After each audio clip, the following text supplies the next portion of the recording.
Now, let us move on and apply the relationship between eternal intra-Trinitarian perichoresis to the primal relation of the triune God to heaven in the absolute beginning of Genesis 1:1.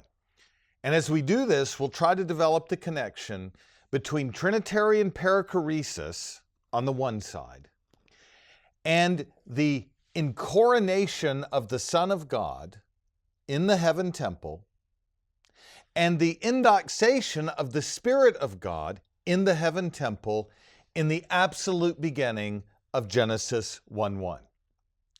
The first creational expression of intra-Trinitarian perichoresis consists in the Son's encoronation at the right hand of the Father on the throne of God in the heaven temple, and the Spirit's Endoxation in the heaven temple, filling it with holy, radiant, luminous glory focused on the Father and particularly the Son.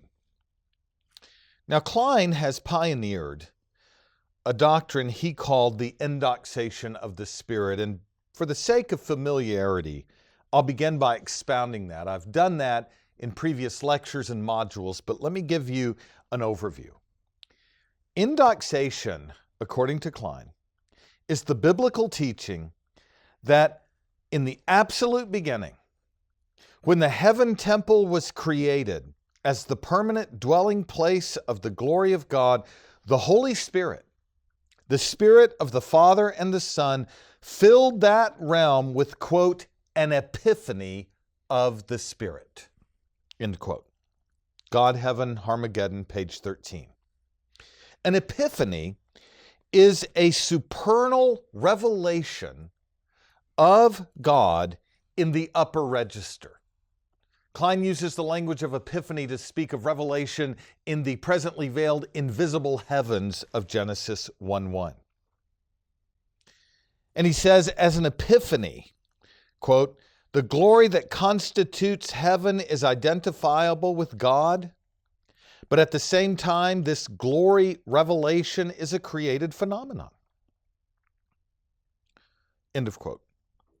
The glory spirit epiphany, to use Klein's language, in heaven, simply is the presence of God dwelling in a royal and holy place. The absolute and immutable, the living and dynamic triune God discloses his triune glory by the Spirit in the heaven temple from its absolute inception in Genesis 1:1 forward. No sooner is the heaven temple formed than it is instantly filled with the glory of the Father and the Son in the radiance of the Spirit. And so Klein argues that in the absolute beginning of Genesis 1:1, and texts like Nehemiah 9:6 and Isaiah 6:1-7 expand on this, there was, quote, an epiphanation of the Spirit, the glory manifestation of the Spirit, the permanent manifestation of God, an eternally enduring epiphany, for the glory heaven has no ending, only a consummation. Let me try to put this in language that just distills it. The glory of God that descended on the tabernacle and filled the first temple on earth eventually departed. It is Ichabod. The glory has departed. Klein's point is that there is no Ichabod for the heaven temple. The glory of the Spirit that illumines the coronating Father and incarnate Son endures forever in heaven. It has a beginning, but it has no end, only a consummation. Klein defines it more precisely this way. He says endoxation is a permanent embodiment of a person of the Godhead in a created entity, in the heaven temple. And so the Spirit who proceeds from the Father and the Son permanently indwells that place and fills it with the glory of God. So he calls this primal, original, heavenly epiphany of the Spirit the endoxation of the Spirit, it marking his permanent and personal dwelling in heaven in the absolute beginning. Now, Klein moves forward. I'm going to, there's if you want more background on some of the details of endoxation, you can access the lectures that I've given, particularly how it relates to the analogy of incarnation. But Klein is explicit, and this is what is so important for us here. Klein is explicit that there is a Trinitarian ground in the divine processions for the endoxation of the Spirit in heaven. He says, quote, and this is very important, God, Heaven, and Armageddon, page 14. He says that the endoxate Spirit dwelling permanently in the created entity of the heaven temple, quote, is a creational revelation of the glory of God. Before and apart from creation, expression of the glory, divine glory, is also central in the forms of subsistence of the second and third persons within the triune Godhead. The endoxation of the Spirit represents the continuation of these eternal, intra-Trinitarian, interpersonal dynamics. Within the realm of creation, endoxation affords a resplendent revelation of God's glory. It is a glorious image of the divine being. End quote. I've quoted Klein here in a way that keeps the focus only on the endoxation of the Spirit in heaven so that we understand his point. Endoxation, in Klein's own formulation, is a creational revelation, a creational replication of the eternal generation of the Son and the eternal spiration of the Spirit in the Trinitarian processions. Endoxation is a creational revelation of the glory of God that exists, in Klein's own language here, within intra-Trinitarian, interpersonal dynamics of the second and third persons within the triune Godhead. So endoxation is a terminal act of the Spirit that replicates in the heaven temple his spiration within the divine processions. That's quite remarkable. Klein is self-consciously connecting what we've seen from Voss about perichoresis with the Spirit indwelling the heaven temple as a creational replication of his eternal spiration from the Father and the Son. The Spirit's form of subsistence and the Spirit's intra-Trinitarian, interpersonal dynamic, as spirated from the Father and the Son, finds its primal epiphany, its primal created replication as he dwells permanently in heaven. So within the order of personal subsistence, the Father begets the person of the Son, the Father and the Son spirate the person of the Spirit.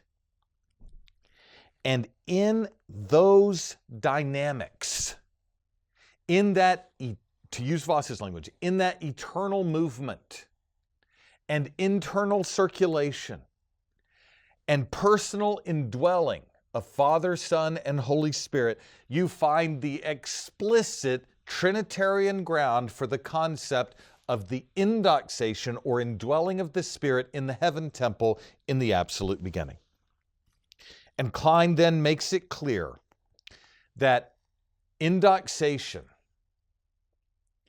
is a revelation of the glory of God. In fact, he makes explicit, and I will say this as a side note, he makes this explicit that the glory manifestation of the Spirit has the priority over the incarnation of the Son. Because the revelation of the glory of God has a priority over the salvation of man, and this primal epiphany of the Spirit reveals the glory of God wholly apart from man existing, wholly apart from man falling and standing in need of redemption. So Klein is saying here, eternal, intra-Trinitarian, personal dynamics within the Trinity, that is what is replicated in the heaven temple as the end and beatitude for the rational creature to behold in fellowship. Now, in addition to that, in fact, corresponding to that, I have tried to develop a companion notion of what we can call the Encoronation of the Son in heaven. The Spirit is endoxate in the heaven temple and fills that heaven temple with a holy radiance. The Son is encoronate on the throne in the heaven temple and fills that with a royal glory. Royal glory corresponds to encoronation. Holy radiance corresponds to endoxation. And I will say this as a point that needs to be developed. In the order of encoronation and endoxation, encoronation would be prior, logically prior. Temporally synchronous, but logically prior. Why? Well, encoronation and endoxation, according to Klein, follow the pattern of the divine processions. And in the ordered taxis of procession, the Son is generated of the Father. The Spirit is spirated of the Father and of the Son. And so I want to do something here that I've not done before, but I think it's worth doing. I want to offer a criticism of Klein's discussion of the spiration of the Spirit of God and the corresponding endoxation of the Spirit, and the way that he applies it to the intra-Trinitarian processions. Now, I want to say this as a preface. My criticism is refining Klein and trying to perfect his insight, and is in no way designed to say that the doctrinal conception of endoxation is off the mark. But I do need to make you aware that in God, Heaven, and Harmageddon, especially page 16, Klein seeks to reformulate the divine processions so that both the Father and the Spirit generate or filiate the Son. I'm going to read you a quote. He says, "It is not simply that in this economic relationship there is a temporal priority of the endoxation of the Spirit to the incarnation of the Son, but that the endoxate Spirit performs a fathering function with respect to the incarnate Son. The fathering of the incarnate Son by the endoxate Spirit warrants inclusion of the Spirit along with the Father as the subject in the eternal divine begetting, the generating process of which the Son is the object. There is an economic analog for the eminent order of the Spirit and the Son, with the Spirit as subject and the Son as object. This analog is found in the messianic sonship of Jesus. Now let me try to explain what he's saying and then offer my corrective. I cannot follow Klein in seeking to reformulate the spiration of the Spirit in this way. And I do not think we need to do it. Here's why. Klein did not give us a full account of the Son's relation to the heaven temple in the absolute beginning. He gave us an account of the Spirit's relation and then speaks of the Spirit fathering the Son in his messianic conception and in his messianic endowment. But there is no need to try to reconfigure the divine processions in light of such, because Klein never gave us, did not develop, how the eternal Son, prior to his messianic sonship, prior to his incarnation, relates to the heaven temple. So the concept that is entirely missing in Klein's discussion, and which puts us on much firmer ground as we speak of creational revelation, of filiation and spiration, is what I'm going to call the Son's Encoronation in the heaven temple in the absolute beginning of Genesis 1:1. If the order of the missions replicates the order of processions, then we can say this, that in the absolute beginning, the Son is instantly incoronate of the Father on the throne in the heaven temple. In the absolute beginning, no sooner is the heaven temple spoken into existence than the eternal Son of God is incoronate at the right hand of his Father, worshiped by angels. And then, from the Father and from the Son, the Spirit is endoxate in that heaven temple, filling the heaven temple with a holy radiance that illumines it to disclose the glory of the incoronate Son.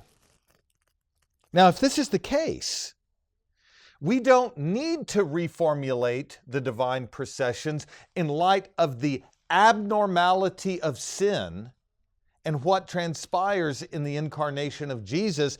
We instead need to fill out our doctrine of God's triune relation to the heaven temple by saying that the Father coronates the Son is incoronate of the Father at his right hand on the throne in heaven, and the Spirit is endoxate of the Father and Son and fills that heaven temple with a holy radiance so that the triune God might be worshiped in the splendor of holiness.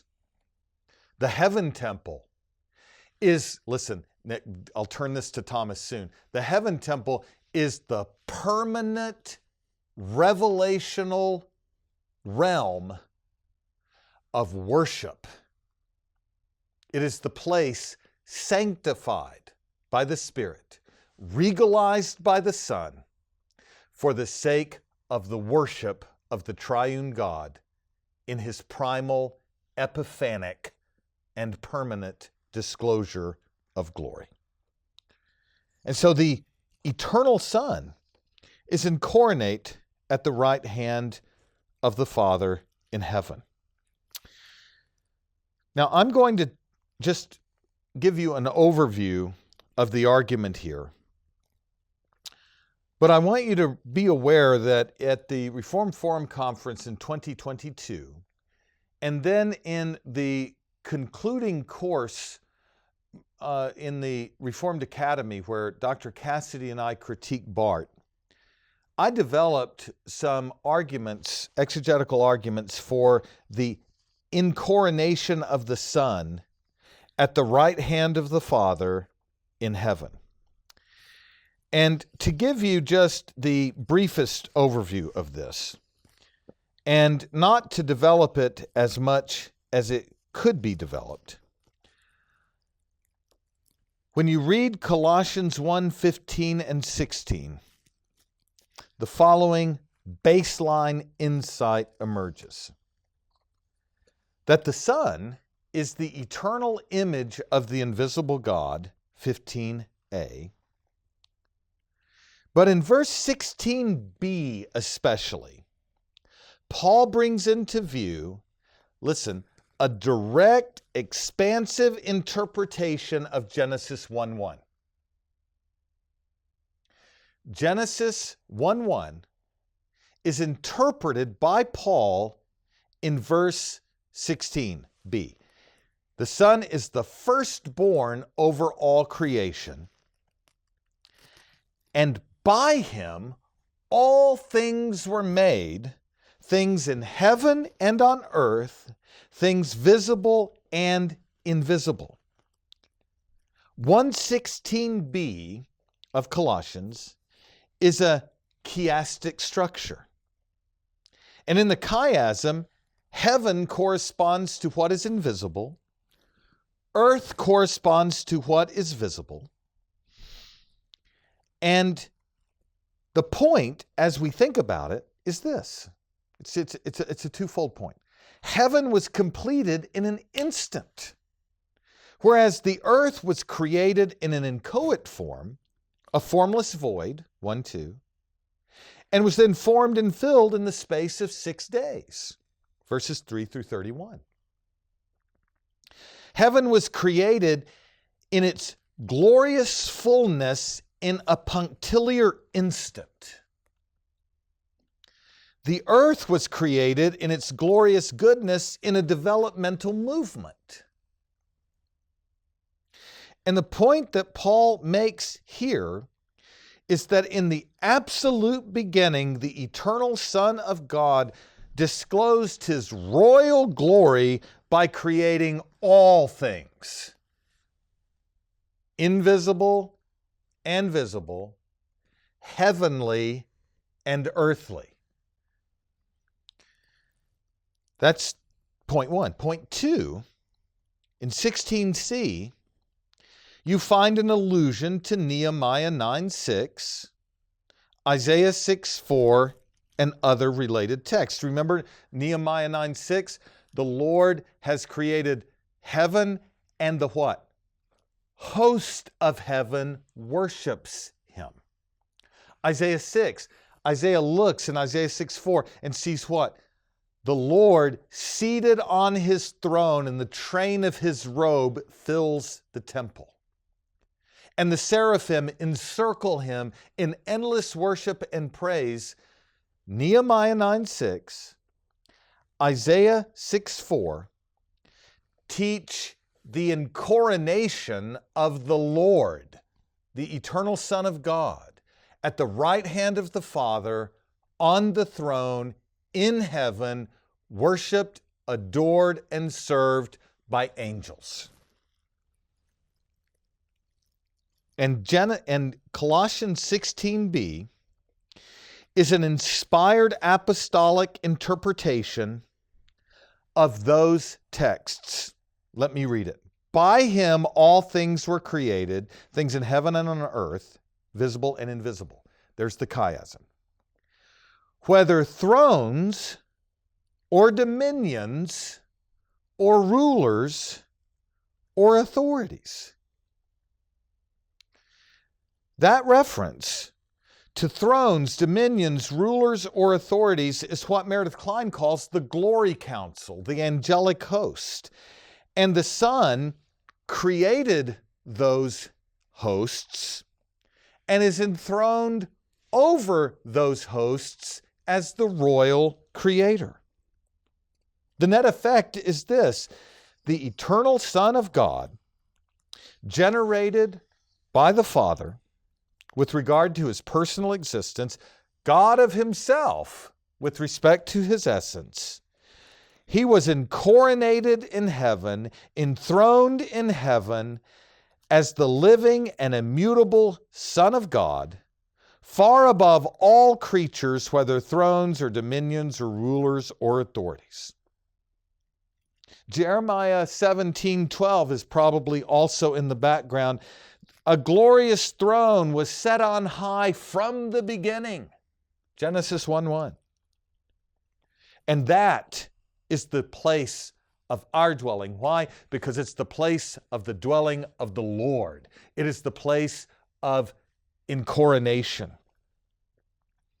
In the absolute beginning, the firstborn over all creation, Colossians 1:16 said, "Heaven is my throne, earth is my footstool," Isaiah 66:1. In the absolute beginning, elect angels said of him, "Your throne, O God, endures forever and ever, and justice is the scepter of your kingdom," Hebrews 1:8. In the absolute beginning, it was said of him, "The Lord is in his holy temple, the Lord's throne is in heaven." The eternal Son of God, instantly upon creating the heaven temple, forming the heaven throne, assumed that throne set on high and was exalted above the angels and received their endless worship and praise, at least the elect angels who did not fall with Satan. How then do we relate the Encoronation of the Son to the Endoxation of the Spirit? Well, we recognize this. Klein never developed this crucial concept of Encoronation. But here it is. The personal presence of the Son regalizes heaven as a royal dwelling. The personal presence of the Spirit sanctifies heaven as a holy temple. The Son regalizes heaven as a royal chamber. The Spirit sanctifies heaven as a holy temple. And this is matched in the order of the processions. Just as the Son is generated of the Father before all worlds, so the Son is incoronate of the Father at the beginning of the created world. Just as the Spirit is spirated from the Father and from the Son from all eternity, so the Spirit is endoxate from the Father and from the Son in the absolute beginning. And so Encoronation and Endoxation forge the initial creational revelation in heaven of the two forms of subsistence in the divine processions, filiation and spiration, and reveal, quote, the interpersonal, intra-Trinitarian dynamics of perichoresis. Encoronation corresponds to eternal filiation. Endoxation corresponds to eternal spiration. And this reinforces the orthodox order of the processions. And it enables us to speak of what is abnormal in redemption addressing sin, what is unique in Jesus being conceived in the womb of the Virgin Mary according to his humanity, and equipped as the Messianic Son in his ministry by the Spirit.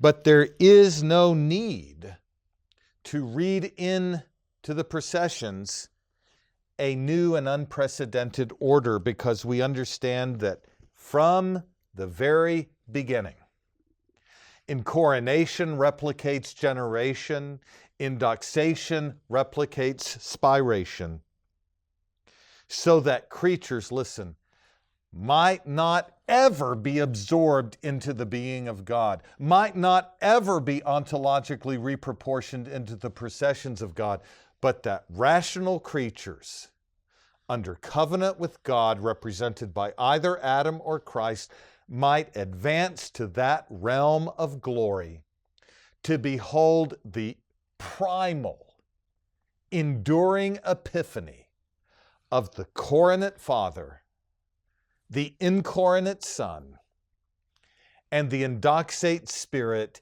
as the end and goal of creaturely existence. That is the deeper Protestant conception, or the Reformed Federalist conception of beatitude, and it's a categorically distinct conception of the Trinitarian missions that we have before us, standing over against Thomas's doctrine of ascending ontological participation in the divine processions. We'll move forward now to talk more specifically about a distinctive Reformed conception of beatitude in light of these distinct missions of Encoronation and Endoxation.